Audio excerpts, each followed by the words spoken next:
Saya penerangan ini bukan dari segi saintifik dan bukan untuk orang doktor ya. Penerangan ini adalah lebih kepada untuk orang awam memahami apa itu cycle threshold. Okey, kalau nak faham secara layman, cycle threshold ni adalah berapa cepat berapa cepat sampel tu swab kamu tu, swab kamu dimasukkan, dicelupkan dekat dalam mesin PCR tu ya contohnya, berapa cycle yang diperlukan untuk detect positif.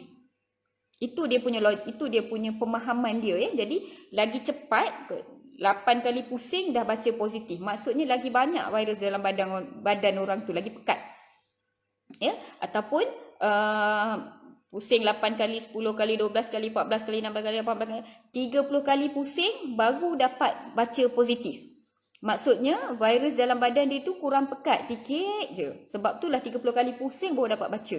Yang seorang lagi ni 8 kali pusing dah dapat baca. Yang seorang lagi ni 18 kali pusing baru dapat positif. Faham tak? Maksudnya kepekatan. Berapa cepat dia dapat detect virus tu. That is cycle threshold. Saya bagi contoh ya.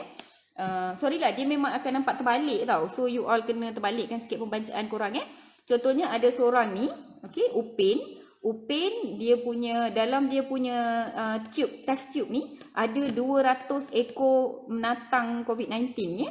So kita panggil copies of DNA lah, ada 200 nanogram, microgram kita panggil dalam bahasa perubatan ya. So bila dia ada 200 ekor, dia perlukan contohnya lah teng 3 kali pusing ni baru dia detect positif. Ya, untuk yang orang yang ada 200 ekor dalam test tube dia. Untuk seorang lagi yang ada 20 ekor sahaja, ya, yang dia ada virus COVID-19 ni dalam badan dia, tapi dia 20 ekor je, lagi sedikit lah kan daripada orang yang 200 tadi. Jadi bila 20 ekor ni je, dia kena pusing, baru baca detected.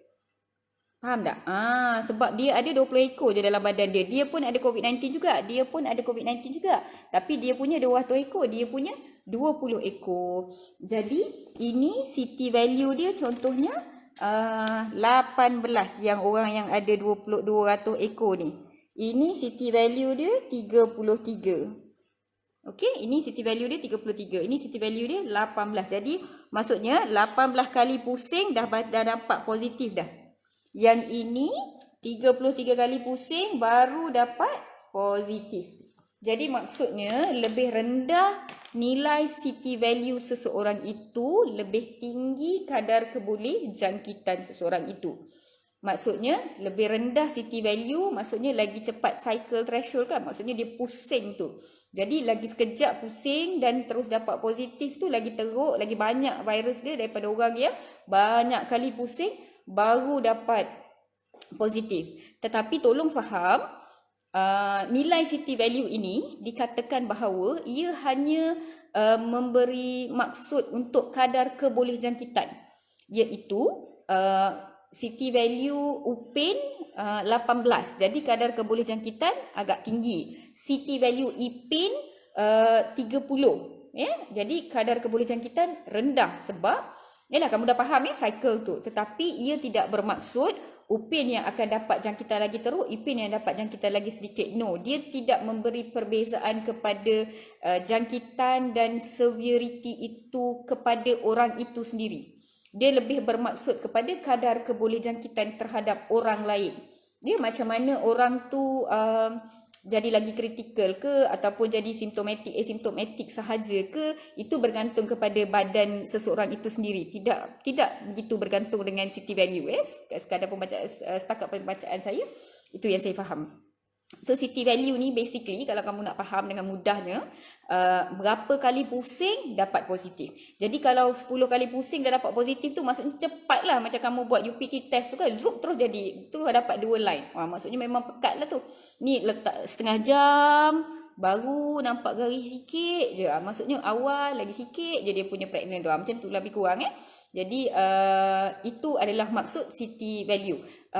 Biasa kamu nak tanya, doktor saya punya 18 apa maksud dia, doktor saya punya 30 apa maksud dia. Tak ada data yang tak ada satu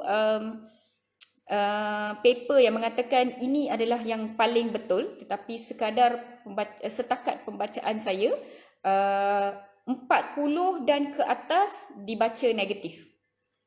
Kalau orang tu 44 kali pusing baru dapat positif, takkan. Ia akan dibaca sebagai negatif. Kadar yang saya faham ya, 41 kali, itu semua negatif. Biasanya 39 dan ke bawah baru dibaca sebagai positif.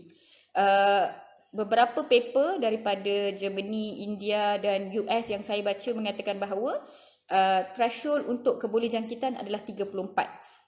Cycle threshold 34 dan ke atas hampir tidak mempunyai kadar kebolehjangkitan. 34 dan ke bawah awak boleh menjangkiti orang lain.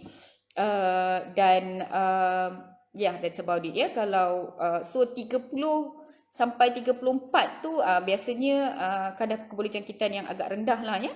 Jadi kadar kebolehjangkitan ini iaitu CT value adalah sesuatu yang KKM gunakan sebagai parameter untuk tentukan dia ni nak kuarantin kat rumah ke, nak bawa pergi MAIPS ke, nak letak kat Sungai Buloh ke, sebab kadar kebolehjangkitan dia terhadap orang lain ya. Dan data juga menunjukkan bahawa CT value yang lebih rendah dicapai ketika awal macam nak cakap macam di awal jangkitan tersebut. Maksudnya dia kan ada 10 hari, 14 hari kan. Jadi kalau orang ni dapat CT value dia 18, maksudnya itu adalah lebih kurang hari pertama hingga hari ketiga jangkitan dia. Apabila saya dapat CT value orang ni 30, maksudnya dia sebenarnya dalam lebih kurang hari ke-10 hingga hari ke-12 jangkitan dia. Macam tu. Jadi CT value itu juga memberi gambaran terhadap timeline jangkitan dia, umur jangkitan dia, baru sehari ke, baru 3 hari ke, baru 8 hari ke, macam tu. Faham ya? Saya nak kamu ingat bahawa CT value tidak memberi apa-apa maksud terhadap keterukan penyakit itu sendiri kepada pesakit ya. Ia hanya kadar kebolehjangkitan. Alright. Okay, so saya rasa